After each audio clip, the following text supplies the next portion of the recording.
দেয় দিলে দিক, আমার কিচ্ছু আসে যায় না, কিচ্ছু আসে যায় না। কিন্তু যেটা সত্য, সত্যটাই আমাকে বলতে হবে। মন্ত্রীরা আমার বিরোধিতা করলেও আমার কিচ্ছু আসে যায় না। আমি মিডিয়াকে দেখেছি দালালি করতে। আমি কি অপরাধ করেছি? কাঁদতে কাঁদতে হাসানাত আব্দুল্লাহ এমপি পদ বাতিল করলেন স্পিকার। দেশের রাজনৈতিক অঙ্গনে তীব্র আলোড়ন সৃষ্টি করেছে হাসানাত আব্দুল্লাহর এমপি পদ বাতিলের ঘটনা। জাতীয় সংসদের স্পিকার এক জরুরি বৈঠকে এই সিদ্ধান্ত ঘোষণা করেন, যা ইতিমধ্যে সামাজিক যোগাযোগ মাধ্যমে ব্যাপক আলোচনার জন্ম দিয়েছে। কিছু আইনি জটিলতা অভিযোগের ভিত্তিতেই এই পদক্ষেপ নেওয়া হয়েছে। স্পিকার সভায় সংশ্লিষ্ট নথি উপস্থাপন করে বিষয়টি নিশ্চিত করেন।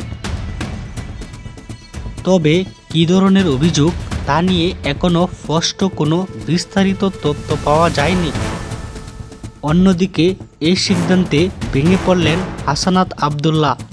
এক প্রতিক্রিয়ায় তিনি আবেগঘন কণ্ঠে বলেন, আমি কী অপরাধ করেছি? এ সময় তাকে বেশ উদ্বিগ্ন ও হতাশ দেখায়। তিনি জানান, এই সিদ্ধান্তের বিরুদ্ধে তিনি আইনি লড়াই চালিয়ে যাবেন।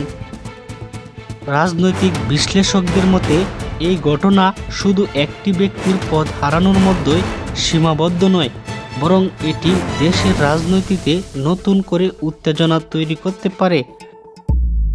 সম্প্রতি এমন একটি নিউজ সোশ্যাল মিডিয়ায় ঘুরছে, যে নিউজটি আমরা তদন্ত করে দেখেছি। এই নিউজটি সম্পূর্ণই ভিত্তিহীন, তাই বলছি গুজবে কান দিবেন না।